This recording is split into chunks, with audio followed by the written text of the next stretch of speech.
Current కష్టాలపై కన్నెర చేసింది యాదాద్రి భువనగిరి జిల్లా రైతాంగం. వేసవి ఆరంభంలోనే మితిమీరినటువంటి కరెంటు కోతలపై కుర్రతండా రైతులు ఆగ్రహం వ్యక్తం చేస్తున్నారు. సంస్థ నారాయణపురం మండలం లచ్చమ్మగూడెం సబ్స్టేషన్ ముందు విద్యుత్ కష్టాలపై రైతులు ధర్నాకు దిగారు. అర్థం పర్థం లేని కరెంటు కోతలతో పంటలు ఎండిపోతున్నాయని మండిపడుతున్నారు. డౌన్ డౌన్ రేవంత్ అంటూ నినాదాలు చేశారు. అధికారులు నాణ్యమైన విద్యుత్ సరఫరా చేయాలని డిమాండ్ చేశారు.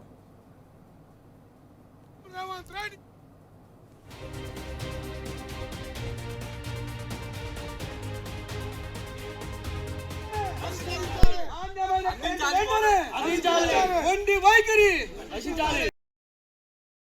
విద్యుత్ మీద మొండి వైఖరి రేవంత్ రెడ్డి రేవంత్ రెడ్డి రేవంత్ రెడ్డి రేవంత్ రెడ్డి కరెంట్ సరిగా సప్లై చేయని మొండి ప్రభుత్వం. రైట్, ఏదైతే కరెంటు కోతలతో తీవ్రంగా ఇబ్బందులు ఎదుర్కొంటున్నటువంటి నేపథ్యంలో రైతులు పెద్ద ఎత్తున విద్యుత్ కష్టాలకు సంబంధించి ఇటు ధర్నా దిగినటువంటి సందర్భం కనబడుతుంది. దీనికి సంబంధించి తాజా అప్డేట్స్ అందించడానికి మా కరెస్పాండెంట్ రాము సిద్ధంగా ఉన్నాడు. రాము, చెప్పండి.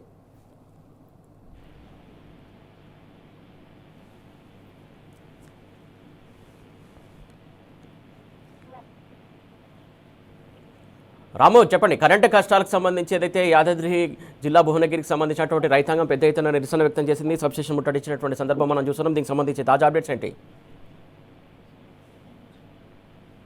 రాము?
రైట్, ఇటు యాదాద్రి భువనగిరి జిల్లా కుర్రతండాలో ఏదైతే పెద్ద ఎత్తున రైతులు సబ్స్టేషన్ ముట్టడించారు, కరెంటు కోతలకు సంబంధించి పెద్ద ఎత్తున వాళ్ళు నిరసన వ్యక్తం చేశారు. దీనికి సంబంధించి తాజా అప్డేట్స్ మా కరెస్పాండెంట్ రాము అందించడానికి సిద్ధంగా ఉన్నాడు. రాము, మొత్తానికి కరెంటు కష్టాలపై రైతులు ప్రభుత్వం పైన విరుచుకుపడుతున్నటువంటి అంశం ఏదైతే నిరసన వ్యక్తం చేశారో దీనికి సంబంధించి డీటెయిల్స్ ఏంటి?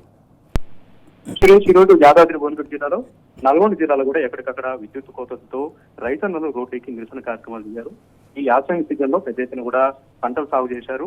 నీరు అందుకు ఇప్పటికీ ఇబ్బంది పడుతూ ఉంటే బోర్ మోటార్ ద్వారా ఇక్కడ ఉన్నటువంటి నీటి పంట పొలాలు సాగు చేసుకున్నామంటే విద్యుత్ కోతలతో విద్యుత్ సరఫరా అంతరాయంతో ఎక్కడికక్కడ కూడా పంటలు ఎండిపోతా ఉన్నాయి. ప్రధానంగా సబ్ స్టేషన్లలో మరమ్మతులు అవుతా ఉన్నాయి.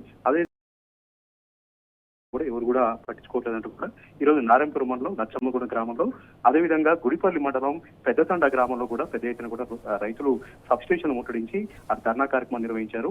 చేతగాని ప్రభుత్వం కనీసం విద్యుత్ కూడా అందించలేకపోతున్నట్టు కూడా ఆగ్రహం వ్యక్తం చేశారు.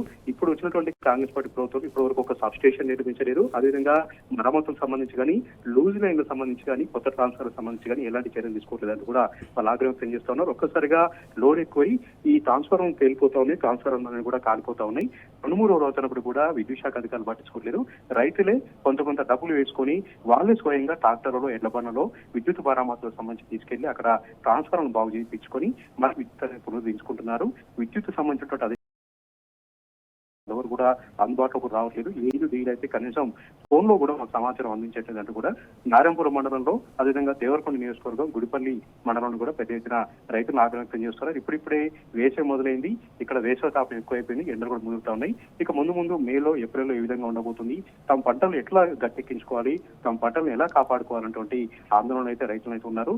ఒకవైపు సాగునీరు అందించట్లేదు, కాయ కష్టం పడి బోర్లు వేసుకొని మోటార్ల ద్వారా, బావుల ద్వారా అక్కడెక్కడ నీటి వనరులు ఉపయోగించుకొని తాము గ్రామంతో కూడా మోటార్లతో పంటలు సాగు చేసుకుంటుంటే మోటార్లు నడవడానికి విద్యుత్ సంబంధించినటువంటి సరఫరా కూడా ప్రభుత్వం చేయలేకపోతుందంటూ కూడా వాళ్ళు ఆగ్రహం వ్యక్తం చేస్తున్నారు. ఇప్పటికైనా సరే నల్గొండ జిల్లా వ్యాప్తంగా లూజ్ లైన్ సరి చేయాలి. అదేవిధంగా నూతనంగా ఎక్కడెక్కడైతే ట్రాన్స్ఫార్మర్ల కోసం రైతులు అప్లై చేసుకున్నారో వాటన్నిటి కూడా మంజూరు చేయాలి. వెంటనే విద్యుత్ మరమ్మతులు చేయాలంటే కూడా డిమాండ్ చేస్తున్నారు.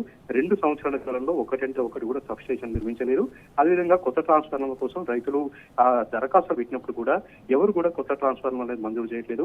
చాలా చోట్ల విద్యుత్ వారి దిగిపోయాయి, లూజ్ లైన్ అయ్యాయి, ఎక్కడ కూడా విద్యుత్ సరఫరా జరగట్లేదంటూ కూడా వాపోతూ ఉన్నారు. ఇక వచ్చే నెలలో ఏ విధంగా ఉండబోతుందో థ్యాంక్ యూ రాము.